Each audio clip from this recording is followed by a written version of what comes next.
Hello friends, welcome to Praveen's academy YouTube channel. ఈరోజు మనం ఈ వీడియోలో one of the most important central scheme అయినటువంటి 2005లో చట్టంగా చేయబడినటువంటి స్కీమ్ అయినటువంటి Mahatma Gandhi national rural employment guarantee act 2005 act, అలానే 20 సంవత్సరాలు పూర్తయిన తర్వాత కేంద్ర ప్రభుత్వం విబిజి రామ్జీ దీని ప్లేస్లో కొత్తగా తీసుకొచ్చినటువంటి VBG Ramji Viksit Bharat guarantee Rozgar and Ajeevika mission Gramin. So ఈ స్కీమ్ యొక్క ఇంపార్టెంట్ డిఫరెన్సెస్ని మనం ఈ వీడియోలో తెలుసుకునే ప్రయత్నం చేద్దాం. So before I proceed to this class, I request you to please subscribe to Praveen's Academy YouTube channel. So ముందుగా Mahatma Gandhi national rural employment guarantee act, Mahatma Gandhi national rural employment guarantee act. ఈ స్కీము 2005లో అప్పుడు ఉన్నటువంటి UPA-1 గవర్నమెంట్, అంటే united progressive alliance government. అప్పుడు prime minister ఎవరంటే మన్మోహన్ సింగ్ గారు అప్పుడు మనకు ప్రధానమంత్రిగా ఉన్నారు. సో ఈ స్కీమ్ ఎప్పుడు అఫీషియల్గా స్టార్ట్ అయిందంటే 2006 ఫిబ్రవరి. సో ఈ స్కీమ్ ఎక్కడ స్టార్ట్ అయిందంటే ఉమ్మడి ఆంధ్రప్రదేశ్లోని అనంతపూర్ జిల్లాలో బండ్లపల్లి అనే ఒక గ్రామంలో ఈ స్కీము స్టార్ట్ అవ్వడం జరిగింది. ఈ స్కీమ్ని స్టార్ట్ చేసినటువంటి వ్యక్తులు మన్మోహన్ సింగ్ గారు, అప్పుడు యూపీఏ చైర్పర్సన్గా ఉన్నటువంటి శ్రీమతి సోనియా గాంధీ గారు, అలానే అప్పుడు ఉమ్మడి ఆంధ్రప్రదేశ్కి ముఖ్యమంత్రిగా ఉన్నటువంటి వైఎస్ఆర్ గారు. సో ఇది అప్పుడు అనంతపురం జిల్లాలో, అప్పుడు ఉమ్మడి ఆంధ్రప్రదేశ్లో మహబూబ్ నగర్ జిల్లాని వలసల జిల్లాగా, అలానే అనంతపురం జిల్లాని తీవ్ర కరువు జిల్లాగా అప్పుడు ఒక పేరు ఉండేది. సో ఈ పథకాన్ని ఉమ్మడి ఆంధ్రప్రదేశ్లోని అనంతపూర్ జిల్లా బండ్లపల్లి అనే ఒక గ్రామంలో మనకు ప్రారంభించడం జరిగింది. సో ఈ పథకం ప్రారంభించినప్పుడు మనకు రూరల్ డెవలప్మెంట్ మినిస్టర్ ఎవరమ్మా అని ఒకసారి గమనిస్తే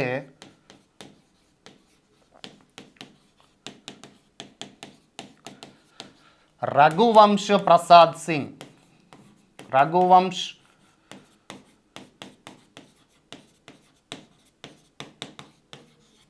ఇతను ఆర్జేడీ పార్టీకి చెందినటువంటి వ్యక్తి. అలానే UPA-1లో కీలకమైనటువంటి రూరల్ డెవలప్మెంట్ మినిస్టర్గా వ్యవహరించినటువంటి వ్యక్తి. అలానే ఈ స్కీమ్ యొక్క ముఖ్య ఉద్దేశం ఒకసారి జస్ట్ ఇమాజిన్ అమ్మా, 2005 ఆ టైంలో 20 ఇయర్స్ బ్యాక్, ఇప్పుడు 20 ఇయర్స్ డౌన్ ది లైన్, అప్పుడు 20 ఇయర్స్ వెనక్కి మనం ఒకసారి చూస్తే అప్పుడు గ్రామాల్లో ఉన్న పరిస్థితులు దారుణంగా ఉండేవి. మనకప్పుడు ఏమంటారు, టెక్నాలజీ లేకపోతుండే, అలానే చదువు లేకపోతుండే, ప్రజలు ఖాళీగా ఉండేది. అలానే వ్యవసాయానికి కూడా కొత్త ఆలోచనలు కానీ ఆవిష్కరణలు కానీ లేకపోతుండే. ఇంత పాత పద్ధతిలో నాగలి దున్నడంలో ఇలా ఉండేటివి. సో చాలామంది ఆ టైంలో గ్రామాలలో పని లేక ఖాళీగా ఉండేవారు. ఎప్పుడైతే పని లేకపోతుండేనో అప్పుడు కుటుంబ పోషణ కూడా చాలా కష్టమవుతుంది. సో ఇది గమనించినటువంటి ప్రభుత్వం economist, one of the greatest ఎకనామిస్ట్గా పేరున్నటువంటి మన్మోహన్ సింగ్ గారు ఒక 100 రోజులు కనీసం ఒక అన్స్కిల్డ్ వర్క్, అంటే శారీరక శ్రమతో కూడినటువంటి ఒక పని ఒక ఆర్థిక సంవత్సరంలో కల్పిస్తే గ్రామాల్లో ప్రజలకి ఒక ఆర్థిక భరోసా ఉంటుందనే ఉద్దేశంతో ఈ పథకాన్ని మనకు 2005లో చట్టం చేయడం జరిగింది పార్లమెంట్లో. సో కాలక్రమేణా మనకి ఈ పథకం 2006లో మనకి NREGA scheme, so national rural employment guarantee యాక్ట్గా మనకు అమల్లోకి రావడం. సో తర్వాత 140th బర్త్డే రోజు మహాత్మా గాంధీ గారి బర్త్డే రోజు అక్టోబర్ 2, 2009 రోజు ఈ పథకానికి మహాత్మా గాంధీ అనే పేరుని జోడించడం జరిగింది.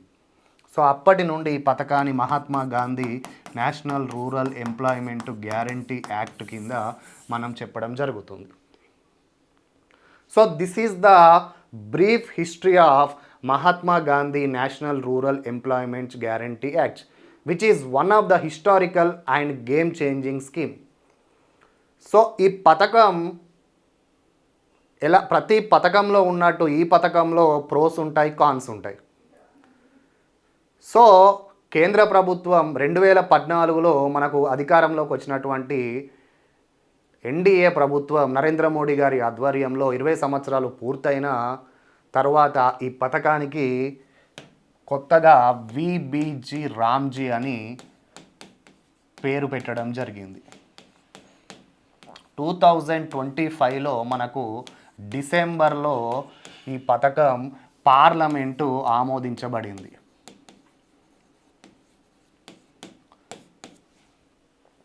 రెండు 2026 జూలై 1 నాడు మనకు ఈ పథకం అమల్లోకి రావడం జరిగింది. సో ఈ పథకం వికసిత్ భారత్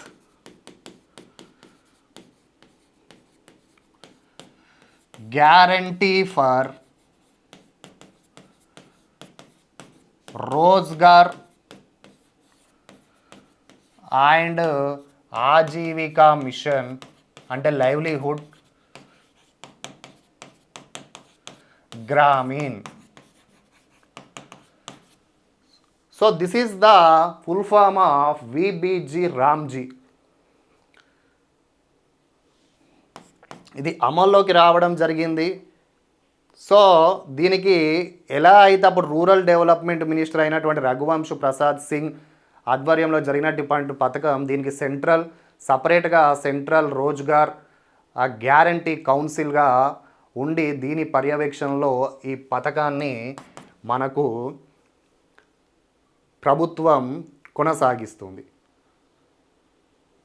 సో ఇప్పుడు మనం ఈ రెండు పథకాల యొక్క కీ డిఫరెన్సెస్ని తెలుసుకునే ప్రయత్నం చేద్దాం.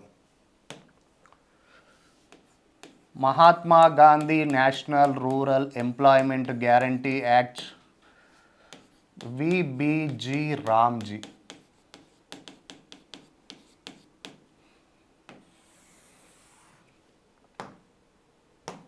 సో మొట్టమొదటగా ఈ చట్టాన్ని చేసినటువంటి సంవత్సరం 2005, ఇంప్లిమెంటేషన్ వచ్చేసి 2006. ఇది 2015లో చట్టం చేయబడింది. 2025. సో 2026 నుండి మనకు అమల్లోకి రావడం జరిగింది. Next this scheme is mainly intended for providing 100 days of work. So unskilled work, ప్రతి గ్రామంలో ఒక కుటుంబానికి 100 రోజుల కనీస పని, అన్స్కిల్డ్ వర్క్, శారీరక శ్రమతో కూడినటువంటి పనిని కల్పించడమే ఈ Mahatma Gandhi national rural employment guarantee act యొక్క ముఖ్య ఉద్దేశం. సో దానిని ఈ స్కీమ్ 125 రోజులకి పెంచడం జరిగింది. ఇంకా 25 రోజులు ఎక్కువగా పని దినాలు కల్పించడం జరిగింది ప్రతి కుటుంబానికి, గ్రామంలోని ప్రతి కుటుంబానికి. అలానే ఈ పథకం వచ్చేసి డిమాండ్ డ్రివెన్ అని చెప్పొచ్చు.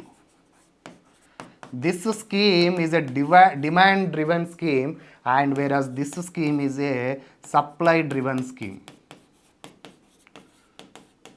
అంటే ఇక్కడ గ్రామంలో నివసిస్తున్నటువంటి వ్యక్తి పని కావాలి అని అభ్యర్థన పెట్టుకున్నట్లయితే 15 రోజుల్లోగా ఖచ్చితంగా పని కల్పించాల్సిన బాధ్యత వ్యవస్థకి ఉంటుంది. ఒకవేళ ఈ 15 రోజుల్లో పని కల్పించని ఎడల మనకు అన్ఎంప్లాయ్మెంట్ అలయన్స్ కింద డబ్బులు ఇవ్వాల్సిన సిచ్యువేషన్. అన్ఎంప్లాయ్మెంట్ అలయన్స్ కింద డబ్బులు ఇవ్వాలి. అదే ఇక్కడ సప్లై డ్రివన్ అంటే ఇక్కడ మనకు కూలీలు పెరుగుతున్న కొద్దీ బడ్జెట్ కూడా పెరుగుతూ ఉంటుంది. So there is no limit on the budget. ఇప్పుడు 100 రోజులు పనిని చేసే ఒక 100 మంది ఉంటే ఫర్ ఎగ్జాంపుల్ 200 మంది పెరిగితే దానికి అనుగుణంగా బడ్జెట్ని కేటాయించాల్సిన పరిస్థితి కేంద్ర ప్రభుత్వానికి ఉంటుంది. కానీ అందుకే దీనిని మనం డిమాండ్ డ్రివన్ అంటాం. ఇది ఫిక్స్డ్ బడ్జెట్, ఫిక్స్ అనేది ఉంటుంది ఇక్కడ. ఒకవేళ అదనంగా పరిస్థితులలో ఇంకా ఉపాధి కల్పించే అవకాశం ఉంటే అది రాష్ట్ర ప్రభుత్వాలే భరించాల్సిన అవసరం ఈ పథకంలో మనకు ఉంటుంది. నెక్స్ట్ అమ్మ, ఇది 100% ఫండ్ బై సెంట్రల్. 100% నిధులు కేంద్ర ప్రభుత్వమే ఇచ్చేది ఈ పథకానికి. ఇప్పుడు ఈ పథకంలో 60% సెంట్రల్, 40% స్టేట్స్. అలానే ఇది నార్మల్ స్టేట్స్కి. అదే ఈస్టర్న్ స్టేట్స్కి 90% సెంట్రల్, 10% స్టేట్స్.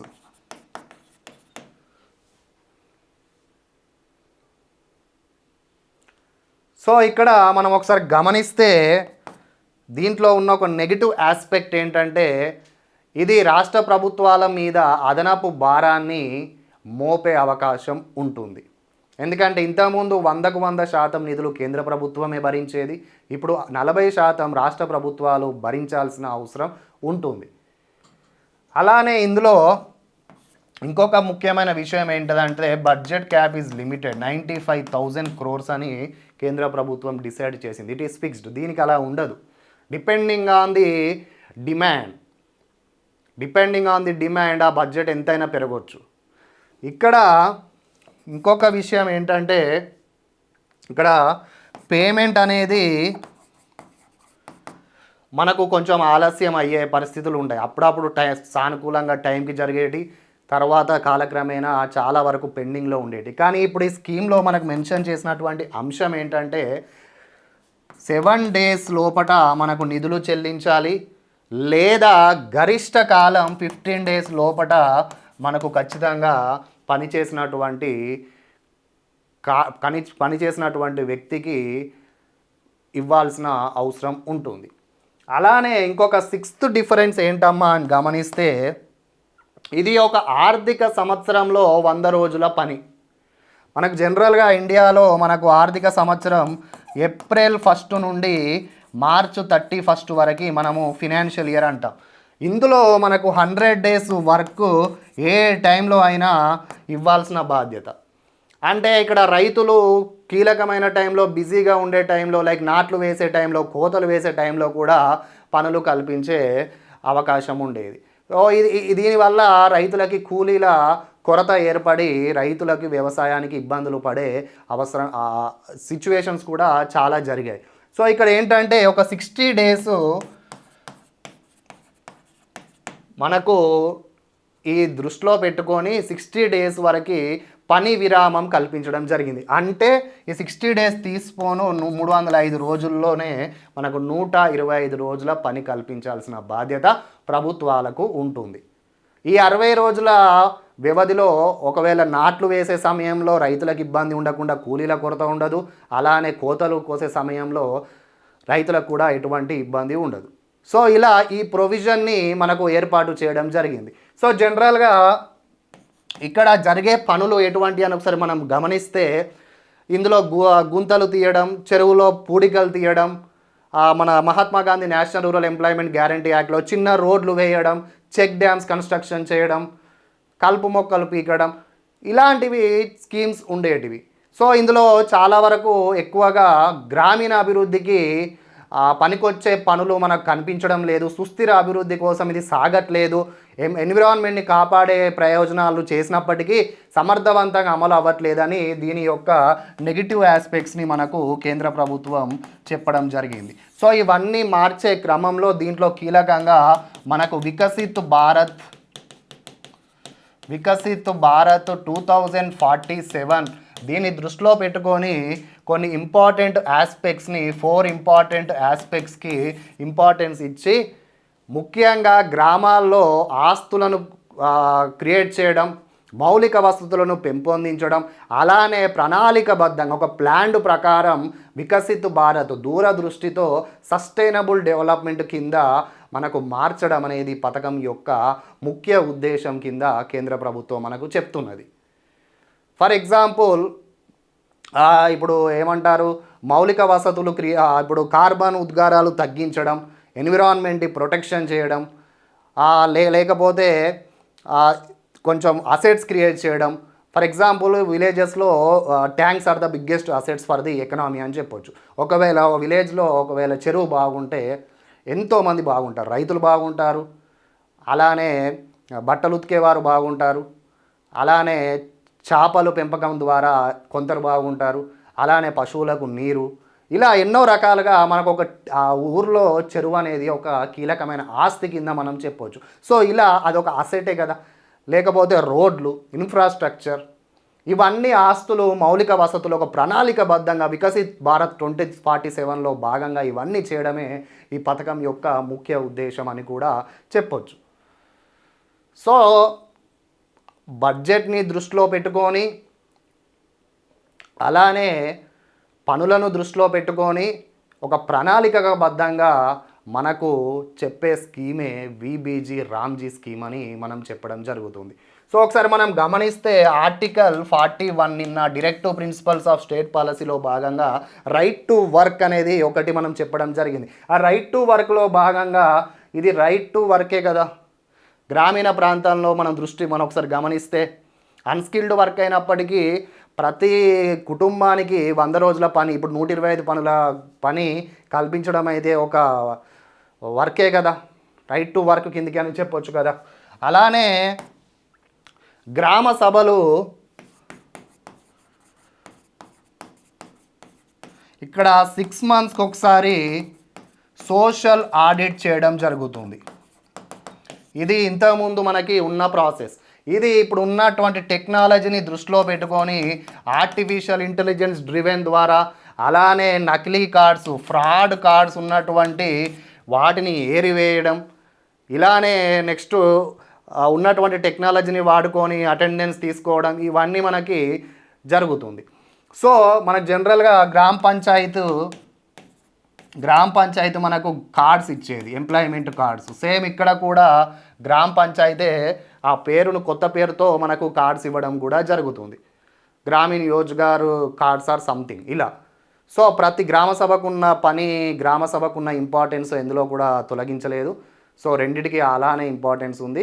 సో ముఖ్యంగా దీంట్లో మౌలిక వసతులు, అలానే నెక్స్ట్ అసెట్స్ క్రియేట్ చేయడం, అలానే క్లైమేట్, అలానే కనెక్టివిటీ, ఇలాంటి 4 అగ్రి అండ్ ఇన్ఫ్రా, ఇలాంటి కీలకమైన 4 ఆస్పెక్ట్స్ని వికసిత్ భారత్ 2046 నరేంద్ర మోడీ గారు కలలు కంటున్నటువంటి వికసిత్ భారత్ 2047 దృష్టిలో పెట్టుకొని ఇలాంటి పథకాన్ని మనకు రూపొందించడం జరిగింది.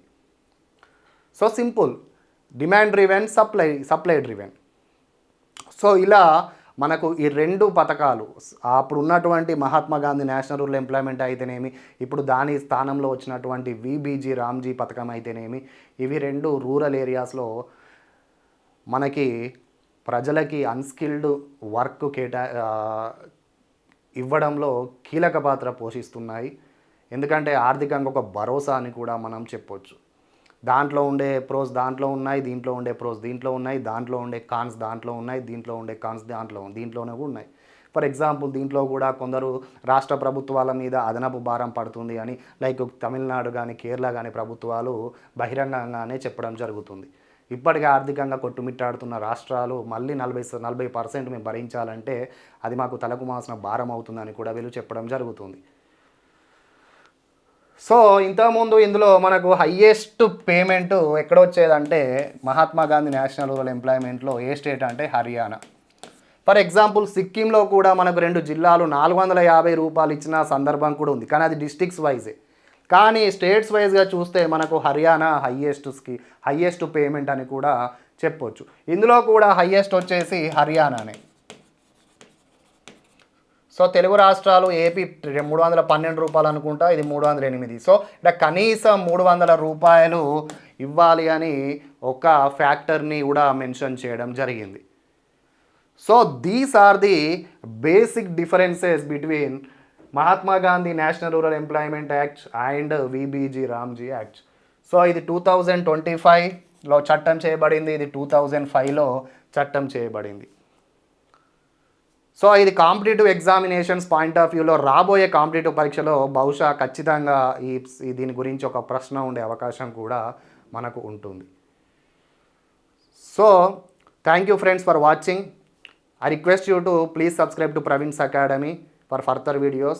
Thank you all.